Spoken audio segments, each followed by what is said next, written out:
Republican House Speaker Mike Johnson from Louisiana is ruffling some feathers on the left and the legacy media. They're the same thing. This past week by suggesting that maybe some strings or some conditions should be attached to the yet untold numbers of billions, probably tens of billions, that are going to be sent to California to help rebuild after the recent wildfires that are still ongoing.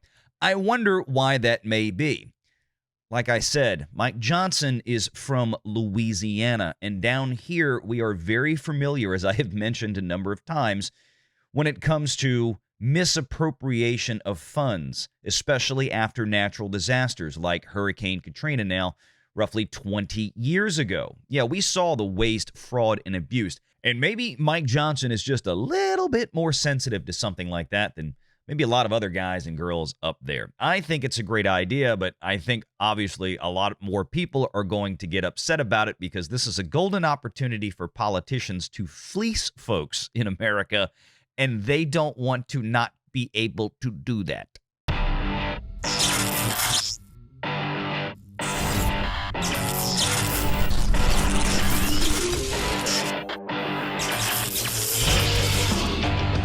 Renegade Online. I got the same kind of stories after Katrina. They conflate these areas because, like many larger cities, you'll have areas that change drastically from one block to the next block. New Orleans, and I'm sure California and most other major cities, or Los Angeles in this case, pardon me, not terribly different. It's what I would expect in most places like this.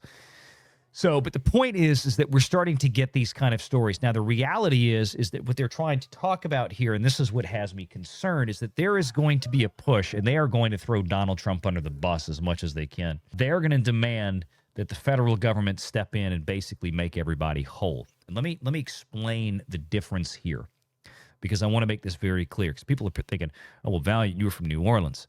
The federal government came in and did all this stuff with FEMA after the fact and blah, blah, blah. Yeah, they did. They were a mess, but yes, they did.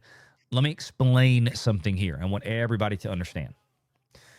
There's one thing when you have a situation that is quite literally caused by the fact that the federal government did not do something that they had previously promised decades ago to do, or by engineering other such things, caused the very thing that destroyed the city of New Orleans, which is exactly what the Army Corps of Engineers did. They told the city of New Orleans that they had built the levees up to a certain specification, but they did not. They were not maintained. They wanted to build the Mississippi River Gulf Outlet, or the Mr. Go. And there was some concern about what would happen if a storm came in from a certain direction and overran the lake. It dumped a lot of water going the other way. Would it hold up? Guess what? All the concerns that people had over the years, Katrina said, hey, you're right.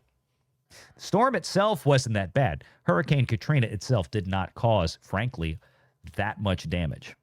Not compared to what actually happened 2 days later when the levees started failing. That was something that was the fault of the federal government and the Army Corps of Engineers. Now, there was also there were also elements of failure of, surprise, surprise, the city of New Orleans itself by failing to maintain the pumping stations and everything else. And even after Katrina, when the city of New Orleans and its corrupt politicians were given hundreds of millions of additional dollars in federal funding to fix a lot of the drainage and the pump stations and whatnot. Now, some new ones were built, don't get me wrong, but a lot of them weren't. And you'll still hear about major rainfalls in the city throughout the year where this pump doesn't work or that pump was failing, and this is why the city flooded again, because they couldn't get these pumps to work because they didn't fix it. They ran off with the money, much like our mayor in New Orleans often does, going out and taking trips all around the world on taxpayer dime, much like the mayor of Los Angeles was doing recently when the fires were burning her city down while she was in Ghana doing something. I don't know what the mayor of Los Angeles needs to be in Ghana for. Ghana with the win, baby. Yeah, apparently that was congratulations on, having the taxpayers have to pay for that. But the point of all this is, and let me go back to the other tab that I have, because this has more of the stuff in it, is that in this case, what concerns me is that there's going to be an expectation for the federal government to step in and bail everyone out, which I hope we don't do. Now, we got a lot of private insurance here, right? A lot of private insurance, people's homeowners policies, business policies, private insurance should, I would imagine, unless California has something special out there. But generally speaking, fire is something that a basic dwelling or business policy is going to cover anywhere. Now, things like flooding are covered by a national flood policy, okay? A government-owned private entity, National Flood Insurance. Same entity, if I'm not mistaken, that covers things like earthquakes, including those in California. Big natural disasters that can pop up and strike wide swaths of area that are frankly just too risky for any one insurer or groups of insurers to really cover. I don't think wildfires, unless I'm mistaken out there, people in California can correct me if I'm wrong, I don't think fire in any form or capacity, wildfire or your stove caught on fire, is going to be covered by anything but an individual insurance policy, right? Homeowners or business. So there should be coverage in there. The problem is that it's going to take, unfortunately, a hell of a long time to sort out. But there is going to be screams and cries for billions and tens of billions of federal dollars to go in and fix stuff in California. Now, we can have a debate on whether you like that or not. Remember, the federal government was never set up to do that kind of thing, constitutionally speaking. But in the case of California, unlike New Orleans, yes, of course, there are natural occurrences out there. California has wildfires that routinely pop up. The problem is the state of California never seems to want to learn its lesson when it comes to mitigating the potential for having increased amounts of damage at huge scale by not doing simple things. You know, and we've talked about this before. Being able to deforest certain areas, being able to clear underbrush, frankly, doing controlled burns. I'm going to be doing a controlled burn on a piece of property I own here in the next couple weeks or months, whenever the weather and condition gets right. I got somebody that does it professionally. They come out and literally light a fire on your property, 30 acres of it in this case, and they will just burn all the stuff on the ground from one end of this property to the other. These same guys do burns on thousands of acres at a time in larger tracts. This can be done. The problem is, in a lot of times, that the state of California doesn't typically like to do a lot of this stuff because of the quote-unquote environmental concerns. Oh, we don't want to put more greenhouse gases in the atmosphere. That's why California didn't want to build a new power plant for 20 or 30 years. And then remember, we talked about this before, they were buying electricity from Texas. This was about 20 years ago. Buying electricity from the state of Texas.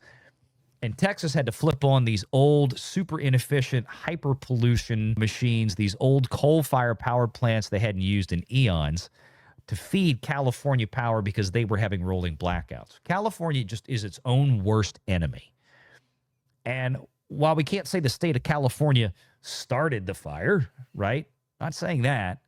Not saying that there wouldn't be fires, but the state of California seems like they have really made some poor choices over the years to where they could have easily done things to help mitigate the amount of damage that could potentially be created, and they have refused to do so. And how many times in this past week has Gavin Newsom and the mayor of California, been busted? You have an entire reservoir outside of Pasadena that was butt empty. I mean, dry as a bone empty. And Gavin Newsom's out there was swearing up and down, oh, we got water everywhere. We got this. We're fine. Everything's good. And it was like, no, it wasn't. And he got kind of caught, in that one. It has been crazy to see. And I mean, look, Alan Ng, our buddy Alan Ng here. Let me, this is great. I love what Alan said here. I just want to hear, this is Alan from Film Threat in California. Alan Ng says, I just want to hear a single elected official say that their government was grossly unprepared for these fires. Bonus points if you say we still haven't learned the lessons from every fire over the last 20 years. And then people started listing it. So, I mean, and this is kind of the issue, right? Is that nobody wants to take responsibility. And then, of course, you get the exact kind of comments from the exact people that you would imagine saying the things that is surprising nobody, like, well, this is what happens when we don't deal with global warming and climate change. And I'm like, dude, the Earth, Mother Nature has been setting fire to herself on this planet for what, 4 billion years? This ain't nothing new. Make sure you're subscribed to Valiant Renegade and join us every Sunday at 6 p.m. Eastern for the live show.